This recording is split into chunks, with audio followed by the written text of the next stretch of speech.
Сайн байцгаана уу? Та бүхэндээ шинэ дугаараа хүргэх гэж байгаадаа баяртай байна. 2012 оны 5 дугаар сарын 10-наас 11-нд шилжигчүн цагдаагийн газар нэгэн эмэгтэй уцтаад яаралтай гал командын машин явуулаарай. Биднийг ундж байтал манай гэрт маш их гал гарчихлаа гэсэн дуудлага өгсөн байна.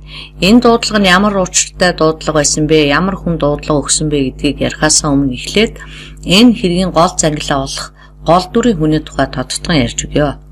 Энэ хүнийг Майкл Биллот гэдэг бөгөөд түүнийг хүмүүс Мик гэж дууддаг.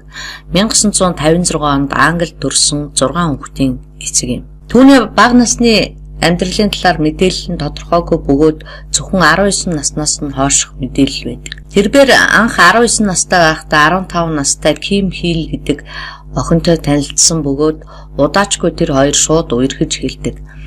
Тэд бие биедээ сайн болсноос илүүтэй Ким охин Микэд маш сайн хайртай болчихсон. Тэгээд Ким охин Микийг гэрийнхэнтэйгээ танилцуулахад гэрийнхэн ч мэдээж Микэд маш сайн байсан. Тэр үед Мик сайн дурын цэрэгт дэлсэх хүсэлт гаргачихсан байсан бөгөөд тэд ч түүний хүсэлтийг хүлээж аваад 14 хоногийн дараа албан ёсоор цэрэгт дэлсүүлэхээр болсон байв. Гэтэл үүнийг нь сонссон Кимийн аав өөрөө цэргийн албанд ажиллаж байсан хүн болохоор маш их баяртай дуртай наргүй хүлээж авчээ. Ингээд тэр хоёрын үерхэл эхэндээ маш сайхан найрсаг байсан боловч удаачгүй эзэгхэн хугацааны дараагаас Мик маш их ай хашмуутай уцаартай нэг болчихдог. Ким охин Микэд ухаангүй хайртай байсан болохоор энэ одоо надаас салж чадахгүй гэж бодсон юм шиг байгаа. Кимийн ямар нэг юмыг зөвшөөрөхгүй байх ч юм уу татгалзах үед нь би чамайг аалан шүү, огчин шүү гэх мэтээр дарамтлж хайрцдаг болсон. Ким охин бол дөнгөж 15 настай. Тэгээд анх удаа хүнтэй үерхэж байгаа болохоор найз залуу ямар хөө байдгийг, залуу асуудын харилцаа гэж ямар байдаг талаар юу н анхны ойлголтгүй. Тийм болохоор Микийн үгээр ороод л хэлснийг нь хийгээл дугаа үг дууг зөвшөөрөөд явдаг байсан. Мик сүүлдээ бүр найз охиныхоо хийх бүх юмыг зааж сургадаг, зөвшөөрөл өгдөг болжээ. Гэрээсээ хэдэн цагт гарах уу, хэдээд буцаж ирэх үү, ямар юм идэж уух уу, за бүр тийм юм өмсч болно, тийм юм өмсч болохгүй гэх мэтчлэн хувц сунараас нь ахуулаад бүх юмд нь оролцож гисэн. Хийснээр нь хийхгүй бол хэрүүлүүд нь зодно гэх мэтээр дарамталтай байжээ. Эхэндээ бол хоёулахнаа байхдаа ингэдэг байсан бол хэдхэн сарын дараанаас Кимийг бүр найзуудынх нь өмнө гэрийнхнийх нь өмнө хүртэл дээрлсгэж хэлсэн байна. Олон хүмүүсийн өмнө ууралж хашгичж, доромжилж басамжилсан үг хэлдэг байсан бол сүүл рүүгээ бүр хүмүүсээс айж ичгүй хажууд нь зоддог, алгаддаг болсон. Нэг удаа тэр хоёр баарнд сууж байгаад Мик Кимээс хоёулаа бильярд тоглох уу гэж асуухад охин тогломооргүй байсан болохоор үгүй гэд хэлчихсэн чинь Мик уурлаад баарнд байсан тэр олон хүмүүсийн нүдэн дээр бильярдын цохиураар Кимийн нүүрлөө зогсон. Гэтэл охины завж нь язраад маш их цус гарч гэмтсэн байна. Яг тэгэж байхыг тэнд маш олон хүмүүс харж байсан боловч нэгэн ч Микэд бойл энэ төр яаж байгаа юм гэж хэлээгүй. Бодвол одоо мэдээж энэ бүтэхгүй залуутаа муудалцаад яах вэ гэж бодсон юм уу? Чимээгүй өнгөрсөн. За энэ явдлаас хойш бол Микийн хүчирхийлэл маш их ихсэж бүр байнгын түүнд гар хүрдэг болоод зодож дарамтлах нь хэвээ үзэгдэл болсон. Тийм учраас хит хитэн хавирга нь угарсан байдаг. Түүгээрч барахгүй уурлахаараа гарынх нь хуруунуудыг нэг нэгээр нь барьж агаад хугалдаг болсон. Хөөрхий охин дэндүү бага наснаасаа цэрэгт явах насанд хүрсэн том хүнтэй тэр тусмаа тарих угаагч хүчирхийлэгч хүнтэй очирсан болохоор хайртай хосуудын эрүүл харилцаа ямар байдгийг ч мэдэхгүй Микээс холдъё гэж хичнээн бодсон ч Мик бол маш их буруу ятгалаг хийж тарих толгойг нь эргүүлдэг, зодчоод хайр хүрмээр аргаддаг, тийм их муухай аргатай хүн байсан болохоор түүнийг уучлаад бас өөрчлөгдөхийг хүлээгээд л салахгүй яваад байсан баг. Нэг удаа Ким гадагшаа гарахдаа миний өбөг өмссөн юм байна л да. Тэгсэн чинь Мик ууралж загнаад ч юм уу эсвэл ч одоо наатаа бойл гэдэг ч юм уу ямар нэг сануулга хэлэхгүйгээр шууд ном сум авангуудаа Кимийн бэлэг эрхтнийг нь чиглүүлээд буудчихдаг. Үүнээс болоод Ким цавинда маш эвгүй гэмтэж бэртдэг. Кимтэй хамтран амьдардаг болсны дараа Ким Микийг орой ажлаас эренгүүт нь тосож очиод үнсээд л аргадаад л ямар нэг юм яриад л нэгсэндээ хүндэтгэлтэйгээр ухтаа авдаг байсан юм байна. Гэтэл нэг удаа Ким найзынхаа хүүхдийг гэртээ авчирч харж өгөхөөр болоод нөгөө хүүхдээ хараад гэртээ жаахан завгүй байжсэн чинь Мик орой ажилласаа тарж ирэхэд нь өмсөж барьж юм ярьж ухтаагүй юм байна л да. Тэгсэн чинь уурлаад алх аваад нөгөө хүүхдийн нүдэн дээр шууд Кимийн өвдгийг нь бяцартал нь цохоод. Энэ үед Ким их сургуульд орчихсон байжсан болохоор найзууд нь яасан хөлөө яасан юу олов энэ дээрээ гэдгсэн чинь би харин ингээ явж байгаа шатнаас унтсан ч гэдэг юм уу эсвэл нэг охинтой зодтолсон юм аа гих мэтэр худлаа ярьж харгацаагаад өнгөрөөсөн байна. Хүмүүс ч ихэндээ түүний худлаа хэлснийг нь цааш лавшруулж асуухгүйгээр одоо ярьсан үгэнд нь итгээд өнгөрдөг байсан. Мик хэдэн сарын турш Сергийнхээ сургуульд яваад тэгээд бас төдий хугацааны нэлээд удаан хугацаатаагаар амархаар ирдэг байсан. Түүнийг одоо цэргийнхээ албар руу явсан хойно Ким арай гэж нэг сэтгэл амар хий тондог байсан бөгөөд тэндээсээ буцаж ирэх болгондоо түүний хүчрхийлэл нь улам нэмэгдэж нэг өсөндөө шинэ арга барил нь нэмэгдээд арай одоо хөгжингөө болоод ирдэг гэсэн юм уу да одоо. Нихасаа илүү тийм харигсаар дарамтлагдаг, хартдаг тийм янз бүрийн нарийн аргатай болоод ирдэг гэсэн. Байнга ингэж хурж ирснийхаа дараа байнга зоддог байсан бөгөөд ингэж зодож дарамталж үүлийг үлдснийхаа дараа чи намайг хуурсан болохоор л би чамайг одоо ингэж зодож байгаа. Одоо чиний буруу ш. Чи л одоо ингэж намайг хуураагүй байсан бол ийм болохгүй байх байлаа энэ төр гэх мэтчлэнгээр ятгаж өөрийнх нь буруу мэтэр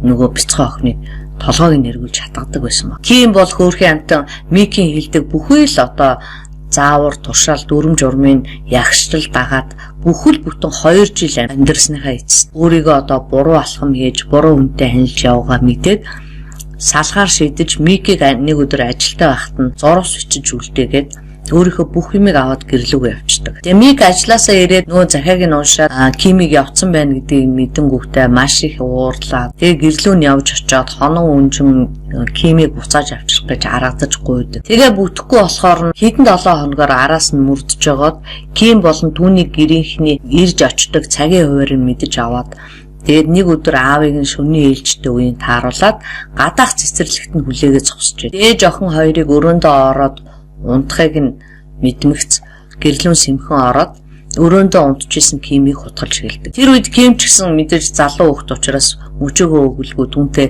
тэмцэлдэн зодтолтож байх үед охиныхоо одоо ашгарах чимээгээр ээж Шерлийн хурч ирээд охиных нь дээр гараад хутгалж байгаа Микийн араас нь тэрвэр салгах гэсэн боловч чадахгүй өөрөө маш олон удаа хутгалуулсан баг. Энэ үед Ким ямар ч байсан тусламж дуудах хэрэгтэй юм байна гэж одоод гараад гүүх гэтэл Микэд баригдаад дахин нэмж хутгалуулад хаалганы өмнөх хөвсөн дээр ухаалтаад унсан. Мик тэр хоёрыг үхсэн гэж бодоод бүр санаа зовсончгүй харин ч үйлцэн эргээ мэдэгдэхгүй тулд яаж гэмгүүхэн мултарчих вэ гэж бодоод хоёр давхарт нь гараад яах тухайгаа шийдэж ядаад хэсэг суусан. Гэтэл тэднийд болсон ашгараа чимээнийг сонссон хөршүүд нь аль хэдийн цагдаа дуудлага өгсөн байсан учраас цагдаа нар түргнийхэн маш яаралтай хурж ирсэн. Цагдаа нарыг байшинд ороход Мик хоёр давхрын буудан дээр хэрэг үйлдсэн хутгаа барьчихсан юу ч болоогүй юм шиг энийгээ суужсэн. Цагдаа нар Микийг баривчлах үеэр эмчнэр Кимийг аврах гэж оролдож байхыг харсан Мик та нар наатахыг аврах гэж оролдох хэрэггүй. Би наатах аль хэдийн алдсан гэмээ орилж байсан. Түргэн тусламжаар явж байхдаа Ким одоо 2 удаа зүрхэн зогссон боловч ашгүй аврагдаж яаралтай эмнэлэг дээр хүрээд эмнэлийн тусламж авч амьд үлдэж чадсан. Тэрээр нийтдээ 11 удаа хутгалуулсан байсан бөгөөд гиз дотрыг нь ярж ходоод илэг бөөр уушиг гэл бүх эргэтэн нь цоорч зүсэгдэж маш хүндэр гэмтсэн байсан. Сав нь бас маш их гэмтсэн байсан. Амьд үлдэх ямар ч боломжгүй байсан ч эмчнэрийн хүчээр олон удаа хагалгаа хийлгэж байж амьд гарч чадсан баг. Гэвч хөөрхөн амтан савн гэмтсэн учраас саваа ахуулах зайлшгүй шаардлагатай бол саваа ахуулаад үүнээсээ болж дөнгөж 20 наснда цэвэрсэн. Эдгээр амьд гарч чадсан ч гэсэн би сэтгэл санаа амьдралаараа ингээд маш их охироод үлджээ. Ээж Шерлийн ч мөн 11 удаа хутгалуулж маш их гэмтэл авч тэр тусмаа илгэнд нь үүссэн гэмтэл нь маш их ноцтой байсан байна. Хэдий тэгсэн ч гэсэн бас л амьд үлжиж чадсан. Мик шууд хоригдож байгаад тэндээсээ шүүх хуралд орсон. Харин шүүх хуралдээр Ким өөрөө босож юу болсон, ямар харилцаатай байсан гэдэг талаараа нэг нууг айж ичихгүй зоригтойгоор гэрчилж хэлж чадсан байна. Тэр өдөр Мик ирээд миний дээр гарч гиз рүү хутгалж гизийг маань ярьж эхэлсэн. Дараа нь ээжийн маань дуу сонсогдоход би ухаалцсан байсан гихчлэн гэрчилж ярьсан байна. Хэдийгээр ийм ноцтой аимшигтай хэрэг болсон боловч шүүх Микэд ягаад чинь дөнгөж 7 жилийн ял өгсөн. Ингээд шоронд явсан Мик иймэрхүү байнгын захиа бичдэг. Тэгээд намайг шоронгоос гарахаар хоёулаа одоо сайхан амьдрий, би одоо засархаад сайхан болчихсон. Чамдаа өстө үнэхээр хайртай. Уг нь би чамайг ингэж амар гэмтэн гэж бодоогүй байсан юм аа. Зүгээр одоо айлах гэж байгаад л одоо жоохон хэтрүүлсэн байна. Чи одоо над дээр шоронд ирж уулзаач те. Хоёулаа одоо эргээд сайхан амьдрий. Би чамдаа хайртай гэх ухааны захиа загтлуудыг өстө хойноос нь бол бичдэг гэсэн. Гэвч Ким охин бол түүнд дахиж нэг ч удаа захидал бичээгүй бөгөөд ингээд 7 жилийн ял авсан нөгөөтг чинь сайн хүмүүжчгээд 3 жил 2 сар суугаад суллагдаад гараад ирсэн.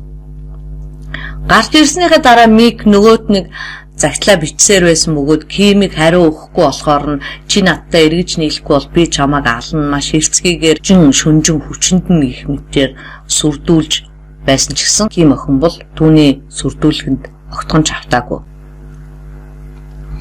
Хашир хүн гэж хачирсан үнийг хэлнэ гэж юу гэж одоо амьдралаараа тоглуулж амь насаараа дижгэнчээд юу гэж эргэж нийлэхэд яаж ч бодсон. За Кимийн ээж нь харин түүнээс хойш хэдэн жилийн дараа хөөх янтай илэгний хорт тавдраар болоод нас орсон юм байна. Гэрийнх нь бол түүний өвхлийг Микийн муухай яргалаас болсон гэж үздэг. Яагаад гэвэл ээж нь тулуулах үедээ илгэндээ маш их хүнд гэмтэл авч тэр гэмтлээс болоод чтэй эм тариа хэрглэж хагалгаанд орж өвчин амдаах хэмийг маш ихээр хэрглэжээс учраас одоо шууд бусаар амьд нь хүрсэн гэж түүнийг буруутгах юм байна. Кимиг одоо ингээд өөр дээр нь ямар ч байсан буцаж ирэхэргүй боллоо гэдгийг ойлгосон бололтой. Тэгээд хүүхнүүдийн ирэлд явж байгаад Памела Ломакс гэдэг эмэгтэйтэй танилцсан бөгөөд түүнтэй хамт 4 жил үерхэж байгаад 68 онд албан ёсоор гэрэлсэн байна. Памелаг бол Мик анх уулзаж эхэлсэн өдрөөсөө л бараг хүчрхийлж дээрлэж эхэлсэн. Тэрээр Памелад анханаас нь сануулга болгож хэрвээ чи надаас салах оролдлого хийх юм бол юу болохыг мэдж байгаа үстэй. Миний экс надаас салах гэж байгаад яасан бilé? Юу болсон бilé? За чи яг л тэрэн шиг юм болно шүү гэл байнгын дарамтлал Памелагч тэрнээс найгаад түүнээс салж чаддгүй байсан. Энэ хугацаанд тэд бол 3 хүүхэдтэй болсон. Тэгээд Памела бол юу гэж боддог байсан бэ гэхлээр за би бол энэ хүнээс бол салж болж чадахгүй юм байна. Харин одоо Мик л одоо надаас уйдаад бушуухан шиг салчаасаа гэж ёстой бурхандаа залбираад гойдог байсныхаа ачаар 10 жилийн дараа Мик өөрөө Памелагаас салж явсан баг. Мик Памелагаас салахтаа бол 38 настай байсан баг. Ингээд салсныхаа дараа Мик яаж залуухан жоох охтуудын толгойг эргүүлэх вэ гэж толгоогоо гашлагаад явж идэл түүний амьдардаг хотын ойролцоо байдаг одоо өөрийнх нь байнга загасчлах гэж очдог голынх нь дэргэд өсвөр насны хүүхдүүд их очиж цагаа өнгөрүүлдэг байсан байна л да. Тэгэхээр н зэрэг нөгөөт чинь нэг мэрэгэн санаа орж ирсэн.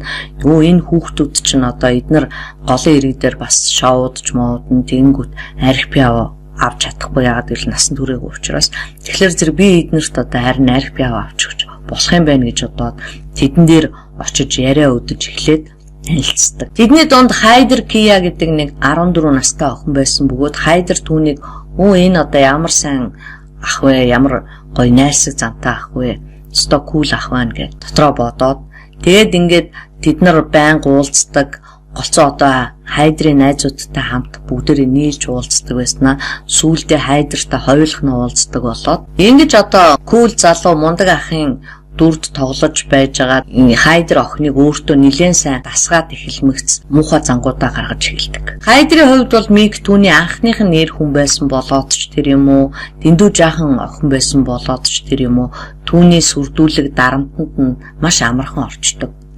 Тэгээд манер охиныг дуртай үедээ зоддог. Зодсныхаа дараа нөгөө л хайр татмаар хуурамч аргадaltaа хийж үнэмшилтэйгээр жүжиглдэг байсан ч удалгүй дахиад нэг хэд хоногийн дараа зодоол хүчрхийлэл. Тэгэл нэг ийм нэг цикл шиг амьдран байнгын ингээл давтагдаал байдаг байсан. Тэгэл мэдээж нөгөө хөөрхий тэр охины ч анхны харилцаа байсан учраас ч тэр юм уу Хайдер одоо буруу зүгийг ч мэдэхгүй яахаа ч мэдэхгүй үргэлжлүүлээл энэ харилцаагаа. Мик Памела дээр байсан өөрийнхөө 3 хүүхдийг хулгайлж аваад өөр хотод очиж Хайдертай хамт амьдрах гэж хэд удаа оролцсон бол хүүхдүүдээ хулгайлж чадаагүй. Тиймээс ер нь Хайдрыг жирэмсэн болгосон дээр юм байна гэж бодоод Хайдрыг аваад өөр хот руу нүүж тэндээ тэр хоёр хүүхэдтэй болцгоосон. Гэвч Микийн хахир хатуу муухай яргачин тийм зан найрлахгүй байсан болохоор Хайдер одоо түүнээс зайгаа барьж эхэлсэн. Түүнийг одоо өөрөөсөө зайгаа бариад мэддэг байснаас ч тэр юм уу дуртай үедээ дуртай газраа хүчинтдэг болсон. Тэгвэл ч зогсохгүй хүүхдүүдээ ээжийнх нь эсрэг болох гэж тэднийг ятгаж эхэлдэг. Муу муухай үг зааж өгч ээжигээ тэгж хэллээ. Чи нохоогоо хэлчих. Очоод ээжигээ цогчих, ээж рүүгээ юм аваа шидчих энэ төр гэх мэтчлэнгээр ингэж ээжийнх нь эсрэг төрхөрч эхэлдэг. Гэхдээ яг тэр үед бас хүүхдүүд нь мэдээж бүрэн юм ойлгохоор насны биш. Нэг нь 6 настай, нэг нь 2 настай бага насных байсан болохоор арай гайгүй ажилтэй. Тэгээд нэг удаа Мик Хайдрыг бүр босож чадахгүй болтол нь зоддог. Тэгээд Хайдер бодоод за би ер нь одоо л энийг далимдуулаад энээс салахгүй бол дахиад хизээж би энээс салж чадахгүй ингэж байж байгаа л юм байна гэж бодоод оройн өмсөн хувцастайгаа гэрээсээ гарч гүгээд цагдаагийн газар очиж мэдүүлэг өгөөд хоёр хүүхдийн маань одоо яаралтай над дээр авч өгөөч тэгэхгүй бол одоо ингээд амь насанд нь аюул учрах гээд байна гэж одоо хэлсний хүчинд цагдаа нар хүүхдүүдээ авч өгөөд энэ үед одоо Хайдер 20 нас хүрсэн байсан бөгөөд бүхэл бүтэн 6 жилийн турш Миктэй амьдарч гисэн байсан. За хэдийгээр ингэж зүхтаж чадсан ч гэсэн Мик мэдээж тэрнийг ингээд зүгээр баяртайг явуулахгүй штэ. Яаж иж агаад мөрдөж мөшгөж байгаа газрыг мэдээд дахиад нөгөө уран хөвгтэй захиануудаа илгээж хэлсэн. Арганд нь орохгүй ангууд нөгөө нэг сүрдүүлсэн одоо би чамайг очоод аална шүү. Би урдныхаа нөө эксийг яаж зодлоо яг тэрэн шиг би очоод би чамайг утгалаад хүүхдүүдтэй чи хамт аална шүү энэ төр гээд бүр амар дарамтлж эхэлдэг.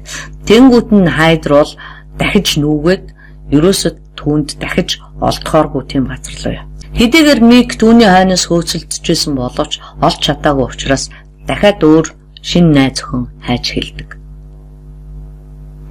Мик бол ер нь ингээд хүнтэй анх танилцахад хөвгөлтэй, урайлгахан, хүмүүстэй хэл яриагаа айгүй амархан ойлголцдог. Эмэгтэйчүүдийг татахтаа нэлээд аргатай байсан учраас охид хүүхнүүд амархан хуурдаж татагддаг байсан байна. Түүний дараагийн охины нь Мэри Даффи гэдэг байсан бөгөөд нэг хүүхэдтэй 19 настай.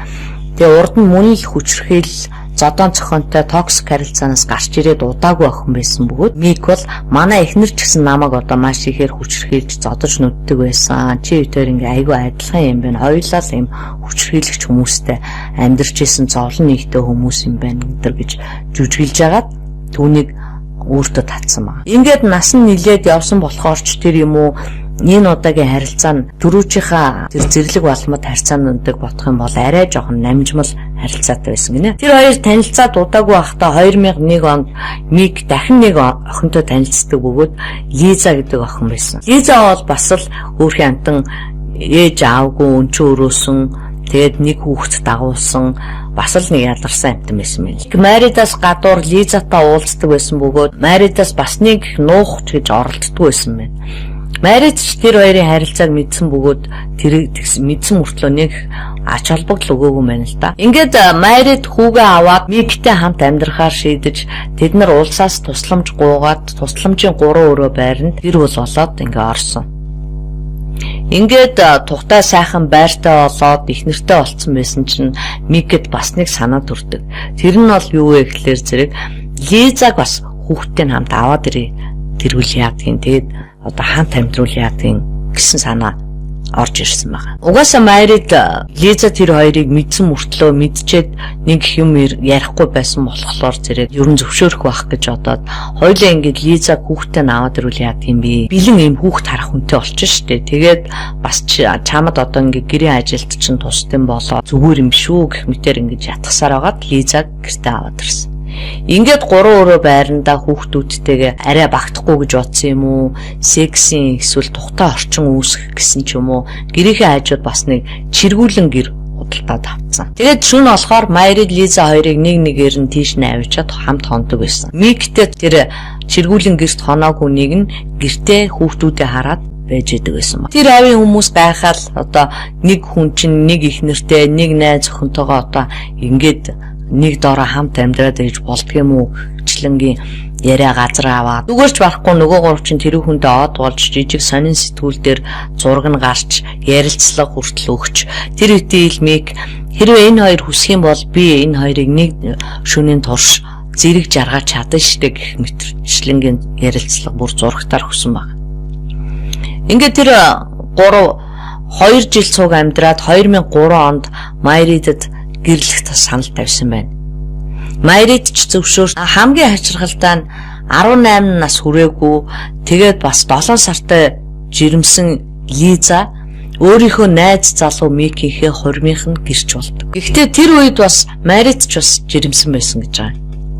Ингээд тэд удалгүй дахиад нэг хүүхэд гаргаж Мик Лизагаас 3 хүүхэдтэй, Майридаас 4 хүүхэдтэй, нийт 9 хүүхэдтэй болсон бөгөөд эхнэр найз охин өөрөө гээд тэгээд 9 хүүхдийнхээ хамт ам бүл 12 лоо болсон учраас 3 өрөө байрандаа багтаж амьдрахад хэцүү болсон. Ер нь бол Мик нийгмийн халамжаас мөнгө аваад ажил хийхгүй зүгээр орлого олоод амьдрахыг хүсдэг. Тийм бэлэнчилсэн амьдралыг чухалчилдаг тийм хувь хичээсэн ир байсан. Тэрээр одоо 9 хүүхдийнхээ буйнаар 60,000 паундын орлого олдог болчихсон. Нийгмийн халамжийн мөнгөө бүгдийг өөрөө ганцаараа аваад зогсохгүй Лиза Майрид хоёрыг бас ажил хий гэж ажилд оруулаад ажлынхын цалингийн дансанд өөрийнхөө дансыг бичүүлчихсэн болохоор тэднэрийн ажилласан ажлын хөлс нь шууд Микийн дансанд ордог байсан. Хүүхдүүдээ бол харин нэг дарамтлж хүчрхийлдэггүй байсан байгаа.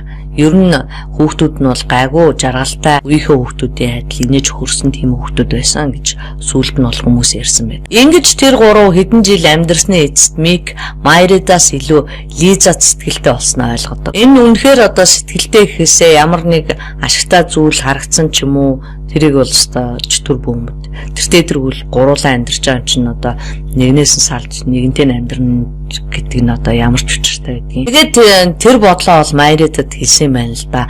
Хоёулаа ингээ гэрлэлтээ салгаад би Лизатай гэрлэмээр байна гэсэн чинь Майрид бол зөвшөөрөөгүй. Би одоо анхнаасаа л чамтай гэрлсэн. Одоо бол одоо сална гэж байхгүй гэж хэлээд одоо хэд удаа зөвшөөрөөгүй. Тэгээ үнэхээр ч одоо тэднийх бас 12 ам бүлтэй тэгээд 3 өрөө байр нь үнэхээр багдчихсэн учраас Мик энэ байр багдж байна. Тиймээс бидэнд одоо арай том байр гаргаж өгөөч гэж нийгмийн халамжийн газарт ингээд өөрөглөө хэмтэл хэлсэн чинь одоо өөр том байр алга байна. Хэрвээ одоо байр гарах юм бол бид нар одоо та нарт хэлье, та нар хүлээж агаарай гэд ингээ хэлсэн чинь Мик уурлаад телевизэд очиж одоо өөрийнхөө амьдарч байгаа дүүргийн халамжийн газрын муу хэлсэн ярилцлага өгсөн. Ингэсэн чинь үзэгчид маш дургуйцаад өөрөө одоо ажил хийхгүй ээж юунд аварцсан хэм шаардтыг гэж маш их эсэргүүцлийн комментуудыг хэлж исэн баг. Тэгээ байж л 7 хоногийн дараа Микийн гэр ихнийг яаж амьдрдгийг харуулах реалити шоуны санал телевизээс ирээд тэгээд энэ нэвтрүүлэгт гэр бүлээрээ орохоор болсон байгаа. За ингээд реалити шоуны үеэр Микийн ямар залхуу, арчаагүй, хөгийн амтан болохыг олон түмэнд харсан. Ингээл телевизийн зураг аваагүй байх үед тэр бол нөгөө эхнэрүүдээ муусан кичинүүд минь ахнууд минь гэл амар хараагаал доромжлол муухай үгээр дуудаал тэгснээ ингээл за одоо ингээд зураг авч эхэллээ камер явлаа гэл тэнгүүт чинь хайртууд минь хонгорууд минь чим яриад ингээл илт ингээл хоёр нүүр гаргаал худлаа дүр эсгэдэс түүний ийм заваан залхаг муухай байдлыг мэдэж авсан учраас реалити шоунд оролцоод хүмүүсээр өргөдүүлж байгаад илүү том байртай болох тэр хүсэл нь бол биелээ зааван залхууг нь хараад хүмүүс бол юун тэр тэд нарыг дэмжихтэй мантай болсон баг. Ингээд хөөрхөн амтан хүсэл нь бүтлгүүцсэн юм чинь тэр байрандаа дахиад 12-ла 5 жил амьдарцгааж байж. 12 онд Лиза нэг өдөр Микийг байхгүй оронд нь Майридад би ингээд хүүхдүүдээ аваад ойрхон байдаг бассейнд очиж сэлчээд ирье гэж хэлээд өмссөн хувцастайгаа тэр чигтээ хүүхдүүдээ аваад цутаачдаг. Лизаг орсныг мэдээд Мик бол Майридад маш их уурлаж, дарамтлж загинж байсан. Тэгээ Лизаг хүүхдээ аваад өөр байранд нүүж орсныг мэдсэн Мик дахиад л нөгөө урдны эмэгтэйчүүдтэй бичдэг байсан нөгөө алдарт хайрын захиануудаа бичээд байжсэн ч гэсэн Лиза бол тэрэнд хариу өгөв. Тэгэхээр нь бас нөгөө нэг хуучин арга хэрэглээд би чамаг стаална хүүхдүүдийн чинь хаамт аална. Үлэгт дарамтлсан загтлуудаа бичсэн. Гэсэн ч одоо нүүдч нь бас л хариу өгөв. Ингээд Мик Лиза хоёрын хэн нь одоо хүүхдүүдийнхээ асран хамгаалагч болох вэ гэдгийг шийдэх шүүх хурал 2012 оны 5 дугаар сард болохоор товлогдсон байсан. Гэтэл яг одоо шүүх хурлын эхлэхийн өмнөх шөнийн 3 цаг 30 минутын үед цагдаад Майридаас одоо биднийг унтаж байтал гинт ингээ гал гарчлаа. Манай 6 хүүхдээ давхарт унтж байна. Яаралтай гал команд дуудаж өгнө гэсэн дуудлага 911-т ирсэн. Тэднийг очиход Мик Майрид 2 байрныхаа гадаах зүлгэн дээр дээшээ хүүхдүүдийнхээ өрөөрөө цонхоор хараад зогсож исэн бөгөөд хуршүүд нь гарч ирээд тэдэнд туслахыг оролдож байсан ч гэсэн дэндүү их утаатай гал хэдийн маш ихээр авалцчихсан байсан учраас хинч яаж чадаагүй. Харин Мик өөрөө шат тавьж дээшээ гарах гэсэн ч бас л их утаатай маш их халуун байсан учраас орж чадаагүй. Анх уцаар ярихад гал асаагүй зөвхөн утаа гараад байна гэж Майрид хэлж исэн боловч цагдаа нарыг очиход бол харин гал аль хэдийн асчихсан бүр тархчихсан байсан дүүгэрч барахгүй. За ингээд гал сүнөгчд хэргийн газрын анхны үндэслэгээр энэ бол хэн нэгний санаатаа тавьсан гал байна гэдгийг шууд тогтоосон бөгөөд уг гал нь нэг давхарт нилэнхүйдээ гараад тэгээд 2 давхар руу шилжсэн байна. Нилэнхүйдээ зэрэг гарч эхлэнэ гэдэг бол химийн бодис юм уу ямар нэг юм санаатаа асгаж байж үйлдэснээс гинт ингэж нилэнхүү гал гардаг. Хэрвээ ямар нэг санамсаргүй одоо гарсан гал болвол аль нэг хэсгээс эхэлж байгаад шатах явцдаа нилэнхүү бүрхдэг. Тийм одоо тохиолдолд бол хүүхдүүдийг аврах боломжтой гэх мэтчлэнгээр дүгнсэн байна.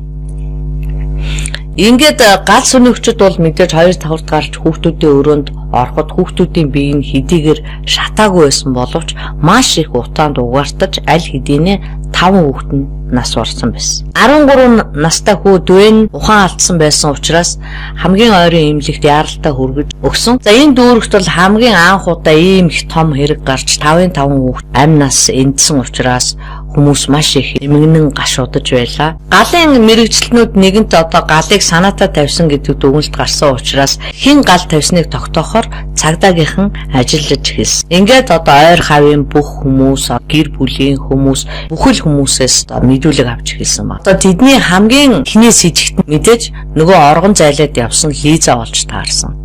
Мик ч гэсэн одоо анх галын дуудлагаар цагдаа болон гал сүнэгчдийг эргэтэл надад нэг юм солиотой галзуу өвчтөө нэг найз охин байдаг юм аа. Тэр л одоо энэ галыг тавьчих шиг боллоо. Одоо өөр биднэрт одоо өс сонзон санах яг хэн байх вэ? Ярьж исэн байгаа. Нөгөө талаар хуршүүд нь ч гэсэн та нар тэр Лиза гэдгийг сайн шалгах хэрэгтэй. Наад Лиза чи ер нь галзуу солиотой хүн юм гэсэн шүү.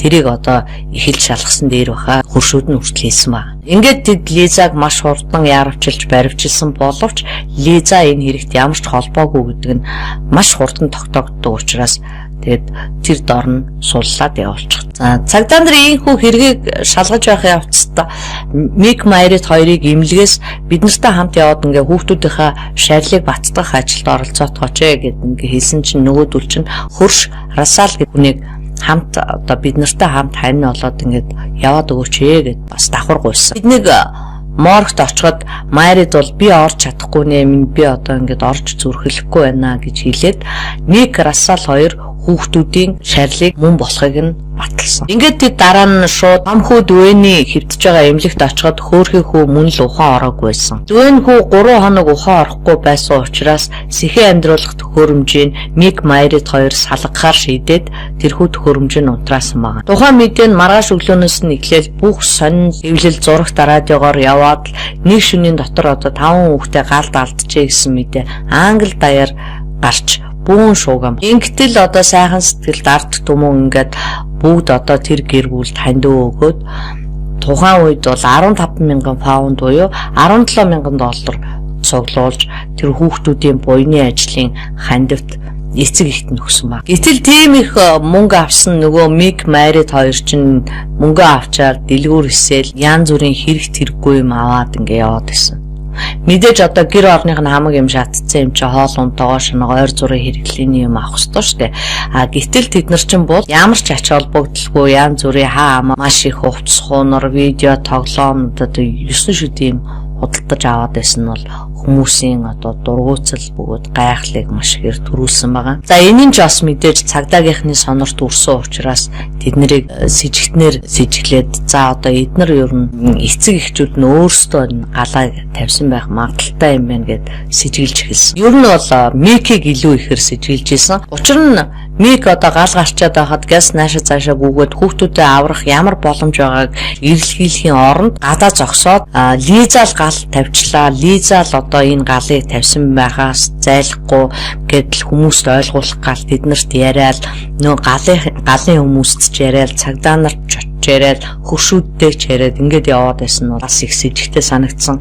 Нөгөө талаар хөрш Расалыг дагуулад нөгөө цогц баталгаажуулахаар очиход хөрш нь уйлаад хөрхийн амт нь тэр 10 эдэх настай балчир хүүхэд одоо ингээд өгч хахад уйлаад эмгэнээд сэтгэлэн шимшээ сууж исэн чинь Мик бол өөрөө бүр яахчгүй байснаар арахгүй нөгөө хөршийнхөө мөрийг алгадаад одоо тайвшраа бараг одоо иймэрхүү юм байдгийг штэ гэх нь олгүй хэлээд аргадаад байсан бол маш сэжигтэй санагдсан байгаа. Мөн одоо хүүхдүүдээс сүүлчийн удаа үдэж салах ёс хийж хэдэн минут одоо хажууд нь байх уу гэхэд Мик бол өө яах ингээд гараа явсан зэрэг нь бол моргийн ажилтнуудад эмч нарт маш гайхал төрүүлж сонин санагдчихсэн. За түүгээрч болохгүй тэд нар том хүүгийнхаа эмнэлэгдээд байж захта арга чарга хайж хатаглаад залбирдаг ч юм уу ямар нэг тийм санаа зовсон одоо сэтгэл хөдлөл үзүүлэхгүй байсан бөгөөд харин ч бүр эсэргээрээ байн гарч гүгээл эмнэлгийн дээгүүр доогуур нь яваад нэг давхарт нь байдаг нөгөө кафе руу ороод тэн дээр тэрүүгээр явж идэж уух юм эргүүлээд яваад байсан учраас энэ нь бол эмч совилогчдод ерөөсөө таалагдаагүй. Энэ хүмүүс одоо ямар сонин хүмүүс вэ? Ямар ч одоо үр хүүхдийнхаа төлөө зовних сэтгүүлгүй гэж гайхажсэн. Расал нь хүртэл одоо түүгийнхэн дэргэд нэлээд удаан хэдэн цагаар сахиад сууж агаад гинт одоо ингээд ээж аав нь аль нь ч орж ирэхгүй ингээд гадаа агаад харна бүр гайхаад энэ ч одоо яагаад ингээд галаа болчт юм болоо гэж бодоод гараад ирсэн чинь Мик чинь нэг совилогчийн бүкс рүү наалгацсан. Яста сайхан байх шүү. Би ч иймэрхүү юм дуртай шүү энэ гэх мэтчлээ юм яриад маазраа зогсож ирсэн. Асаал. Чи ч одоо ингээд 5-5 хүүхэд чинь нас ороод нэг хүүхэд ч өвхөл амьдралын дэнсэн дээр ийм юм бодож ядж идэг чи ямар арчаагүй ингээд уурсандаа бол тэднийг эмнэлэг дээр хаяад яваад өгдөг. Эмнэлгээс нөгөө өвчтнүүдэд өнгөө хоол өгдөг шүү дээ. Тэгсэн чинь тэр хоёр нөгөө өнгөө хоолноос нь идэх гээд бид хоёрт одоо энэ хоолноос өгч өгч гэд тэгсэн чинь нөгөө хоол дарааж исэн ацрагч нь уучлаарай ингэх боломж байхгүй. Эн чинь одоо ингээ өвчтнүүдийнхаа тоогоор ирдэг юм аа. Тийм би таарт ингээ өгөх юм бол энэ хүмүүсийн хоол ингээ дутчихна. Та нарт одоо хүсэх юм бол ингээ доод давхурт хоолны газар байгаа та нар өөрсдийнхөө мөнгөөр ингээ хоолоо худалдаж аваад идэ гэдэг ингээ хэлсэн чинь нөгөө хоёр чинь бүр зэрэг уурлаад үгүй энэ манай хүүхд тэртээ тэргүй юмаа идэж чадахгүй ухаангүй итж байгаа үсттэй. Тэгээ бит хоёр өмнөөс нь идчихэл да юм сүртэй ингээд дайраад тэгжээснаа нөгөө хоёр чи амар уур нь урсан юм яа. Үргэлтээр хятад хоол захиалж нөгөө эмнэлэг дээр хүүгийнхөө хөвтчихсэн өрөөнд нь авчирч ий. Тэгээд нөгөө хүүгийнхээ орны хоёр талд ингээд суужсэн юм байна л да. Тэгэнгүүтээ нөгөө идчихсэн хоолороо хоорондоо байлдаад тэгээд чанга яриад инээлдээд онгоо яриад тэгээ байгаадсэн. Тэгээд өөрхийн амт нөгөө хүүг одоо арга буюу ингээд амьсгалж исэн амьсгалын аппаратыг унтраасныхан дараа нөгөө байлдчихсан хоолныхоо хогийг ч цэвэрлэхгүй тэр жигт нь хаяад бүр юу ч болоогүй юм шиг хээвний гараа. Энэ мэтийн одоо бохир муухай авир байдлууд нь тэднийг энэ хэрэгт буруутай биш ч гэсэн одоо ямар нэгэн байдлаар холбоотой юм байна гэдгийг сэжгийг бол бүх хүмүүст төрүүлж байсан. За бас нэг сэжиг нэхэр зэрэг нас болсон хүүхдүүд нь ер нь бүгдээр гадар хувцастайгаа унтчихсэн бөгөөд энэ нь одоо цагдаа нарын анхаарлыг ихээр татчихсан байна. Мэдээж энэ нь бол одоо тодорхой хэмжээнд нотлох баримт болж чадахгүй ч гэсэн ер нь бол сэжиг таамгийн нэг сэжвэрээ гэж үзсэн байна. Ингээд мөрдөгчд тэр хоёрын байрлаж исэн зочид буудалд нь сонсох төхөөрөмж тавиад хяналт тавьж эхэлсэн. Тэгтэл тэр оройдоо буудалд ирээд Майрид гал гарсан тухай ярьж эхлэхэд Мик чимээгүй гэж хэлээд энэ тухай одоо дахиж ярих хэрэггүй гэж хэлсэн. Тэр хоёр бол одоо 4 хоног тэр буудалд байхдаа 4 хоногийн турш тэр галын тухай одоо хүүхдүүдийнхээ тухай огт одоо харамсаж, минэж гашуудаж ч юм уу эсвэл дурсаж ч юм уу ямар ч юм яриаггүй. Тэгээ ер нь бол 4 хоногийн турш байхдаа нэг Майрид нэг 2-3 удаа уйлсныг тооцвол Мик бол ерөөсөө ямар ч тийм сэтгэл хөдлөл үзүүлэг. Бүхэл бүтэн 6 хүүхдээ гэр орноо алдчихсан хүмүүс мэдээж 4 хоногийн турш галын тухай ярихгүй, хүүхдүүдийнхаа тухай нэг ч ярихгүй байсан цагдаа нарт бол харин ч бүр эсэргээрээ тэр нь сэжигтэй санагдсан. Ингээд 4 дахь хоногийн өглөө Мэридэд Мик хэлэхдээ за одоо хоёулаа цагдаа нарт нөгөө ярьснараа л мэдүүлгээ өгнө шүү. Өөр илүү дутуу юм ярьж болохгүй шүү гэж хэлсэн нь бичлэгийн төхөөрөмжөнд бичигдэж үлдсэн. Ингээд 5 дахь өдөр нь Мик цагдаагийн газар өөрөө хурж ирээд бид нар ярилцаад гал гарсан тухай одоо мэдээлэл ард иргэдэд байж магадгүй гэж бодож байна. Тиймээс одоо хэвлэлийн баг гурал хий гэж бодлоо. Та нар одоо юу гэж бодож байна вэ? Одоо та нарыг зөвшөөрвөл бид хоёр одоо хэвлэлийн баг гурал хиймээр байна гэж хэлсэн чинь цагдаагийнхан бол мэдээж одоо энэ хоёр хэвлэлийн баг гурал хийх юм бол хэрэгт холбогдолтой ямар нэг зүйлийг ярих нь тодорхой гэж бодоод хэвлэлийн баг гурал хийхийг нь зөвшөөрсөн. За гэтэл нөгөө хоёр чинь ингээл хэвлэлийн баг гурал хийхлээс өмнө сэтгүүлчд болон гадаа ирсэн хүмүүстэй маазраал мангар тэнийг юм яриад инээлдэж хөхрөлдөөл онгоо яриад ингэж байж яснаа. Гэнт одоо хэвлэлийн баг гурал эхлээл ингээд микрофоны ард очоод суунгуудаас та нэрээ асгартлаа уйлаад нэг нь болохоор нулимс нь гарахгүй байх чи худлаагаасаа салфеткаар хуурайнуудаа арчаад стайлет ч өгсөн байна. Энийг нь харсан одоо сонир сэтгүүл хэвлэлийнхэн ч тэр үед одоо энэ хурал цуусан хүмүүс нь ч гэсэн энэ хоёрыг энд нь ресторанерээ үр хүүхдүүдэд оромжлоод ста материал нулимс гаргаж штэ гэд аюу дургүй байсан. За ингээд хэвлэлийн баг гурлын дараахан тэдний гал гарах үед өмсөж явсан хувцсан дээр хийгдсэн шинжээчийн дүгнэлт гарч тэдний хувцсан дээрх энэхүү бензиний толбо нь гал гарсан яг тэр өдөр хүрсэн шинэхэн бензиний толбо байна гэдэг тийм дүгнэлт гарсан. Энэ дүгнэлт гарангууд тэднийг шууд шүүх хурал хүртэл баривчлах тогтоолнч зэрэг гараад ингээд тэр хоёрыг барив хорсон учраас тэд нар бол хүүхдүүдийнхээ оршуулгын ажилд оролцож чадаагүй. Хүүхдүүдийг 5 дугаар сарын 27-нд сайн дурын болон буйны байгууллагын хүмүүс зохион байгуул оршуулсан маш олон хүмүүс оролцсон. 13 настай Дуэн, 10 настай Джейд, 9 настай Джон, 8 настай Джек, 5 настай Джесси, Джейден 6 хүүхдийн шарил тус бүрийг нь цагаан авсанд хийж нэг морин тэргэнд тавьж маш их хүндэтгэл үзүүлж олон ч хүн цугларсан. 5 дугаар сарын 11-нд Мик Лиза хоёрын хин хүүхдүүдээ авах тухай шүүх хурал болох гэж байсан учраас мэдээж хүүхдүүдээ Лизад өгөх юм бол Мик орлогоо алдах байсан учраас хүүхдүүдээ Лизад алдчихгүй тулд нөгөө талаас Лизаг чадах гэсэн тэр Микийн санаа байсан. Тийм ч учраас урдчлаад хүмүүс Лиза олстой яаж ч мэдэх хүүхэн ер нь намайг одоо ингээд удаа дараа занал хийж байсан энтэр гэж яриад тэр үтэл одоо фэйсбүүктэй маш олон Лизад би бол маш их хайртай байсан гэтэл тэр намайг удаа дараа ингэж араар тавьсан тэгээд намайг одоо зоддог байсан гих мэтчлэнгийн маш их олон постуудыг бол араас нь оруулсан байсан. Эдний гэргүүлийг одоо Лизагаас өөр хорлох хүн байхгүй гэдэг ойлголтыг өгөхийн тулд тийм цуу яриа постуудыг тавьж харааж хэлсэн байна. Тэгээд энэ санаагаа бол Мэридэд хэлсэн. Хоёулаа ингээд гал тавья. Би гал гарахын өмнө байрныхаа өмнө шат тавьчихна. Тэгээ хуршүүд болон бусад хүмүүс ирэхээр би тавьсан шатаараа дээшээ гараад хүүхдүүдэд аварчнаа. Тэгэхээр Лиза алуурчин болоод харин би бол баатар болно. Ингээд бас манай энэ муу хуучин байшин шатчих юм бол халамжаас одоо биднэрт том байшин өгнө штэ. Гих мэтчлэнгээр Мэридэг бол ятгаад Мэридч тэрнийг нь зөвшөөрсөн баг. Ингээд нөгөөдөг чинь гал гарахаас хэд хоногийн өмнөөс ахуулаад Мик чинь ойр хавийнхаа бүх хүмүүст Лиза бол галзуу солиотой гэл нөгөө юм бичээл нөгөө фэйсбүүкээр Лиза бол намайг ингэж хуурж исэн, ингэж зодж исэн, би тэгэхэд тэрэнд одоо хичнээн хайртай байлаа. Өчнөө жил би одоо ингэжсэн тэгжсэн гэл амар их орхон пост оруулаад байсан.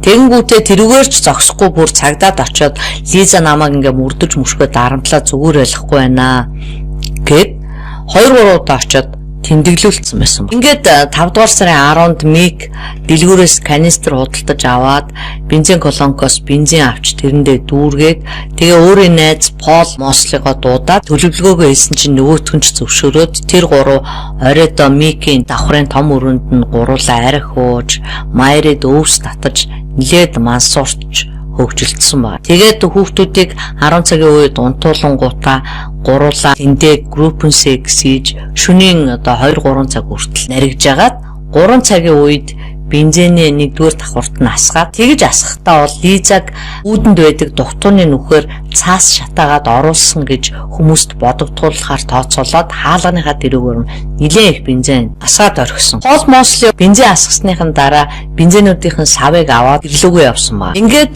Майрит гадаа гарч ирээд зүлгэн дээр Микийг галаа тавьчаад гарч ирэхийг хүлээгээд чад гараад ирмэг нэг давхраа нэлээд шатахыг хүлээж агаад тэг яг 3 цаг 30 минутын үед Майрит цагдаараа залгаал харин Мик бол тэр хооронд гал гарлаа гэж тэрүүгээр нэг хөршүүдтэй мэдэгдээд Мик бол хөршүүдээ хурж ирэхийг нэлээд хүлээсэн. Хөршүүд нь бүгдээрээ гарч ирснийхэн дараа нөгөө баатрын дүр хэсгэх оролдлогоо хийж шатаа тавиад 2 давхар руу авирч эхэлсэн боловч тэр үед одоо гал улам ихсээд утаа нь маш их өвтгөн тэгээд өөдөөс нь маш их халуу түүнжсэн учраас Мик чинь юун тийшээ орохдоо мантаа орж чадав. Ингээд хөөрхий хүүхдүүд тэр хоёрыг тэр гадаа зогсоод дараа хөршүүдэд дуудаад ингэж хооронд аль хэдийн угаартаад нас урцгаасан байсан.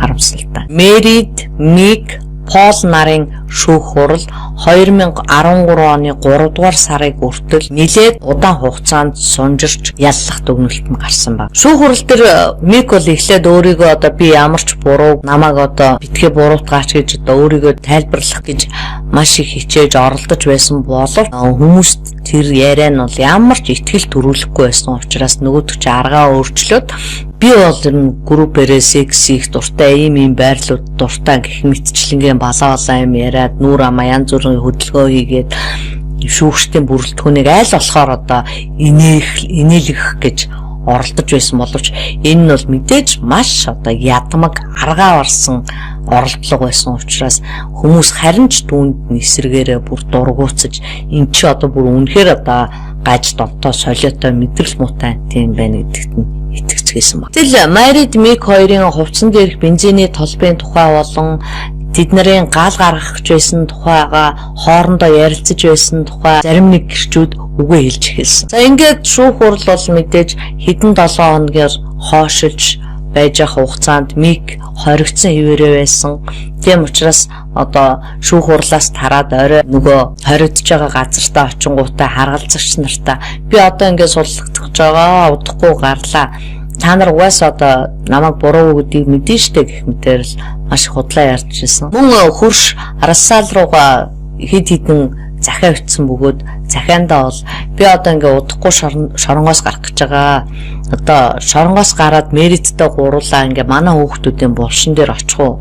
Тэнд очиод хүүхдүүдийн булшны дэргэд гоё группэн секс ивэл ямар вэ? Чи юу гэж бодож чинь? Гэх мэтээр хүртэл цагтлагдсан. За ингээд нөгөө урт удаан үргэлжилсэн шүүх хурал дуусаж Мик, Мэрит, Пол гурууланд нь санамсаргүйгээр 6 хүний амь насанд хүрсэн гэж үзээд Мэрит, Пол хоёрт тус бүр 17 жилийн ял харин Микэд 15 жилийн дараа давж заалтах эрхтэйгээр бүх насаар нь хорих ялыг өгсөн. Мэрит бол Мик намайг зодож дарамталдаг байсан учраас би бол тэрнээс одоо айгаад хийснээр нь хийсэн гэсэн утгатай давж заалтах өргөдлийг дахин гаргасан боловч шүүхээс түүнийг нь авч хэлцэлгүйгээр ялыг хэвээр нь баталсан. Тэрч байтугай одоо Майритийн аав нь юу гэж хэлсэн бэ гэхээр Майрит бол ерөөсөө Миктэйгээ адилхан л тэр бүх насаараа шоронд суух ял авах байсан.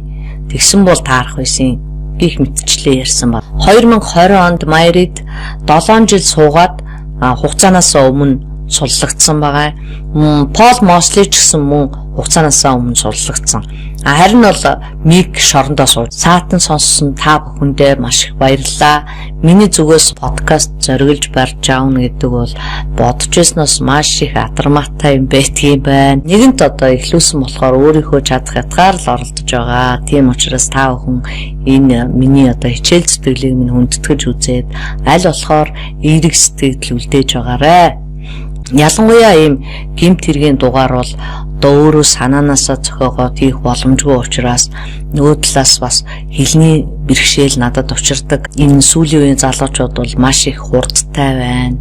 Маш их мундаг байна.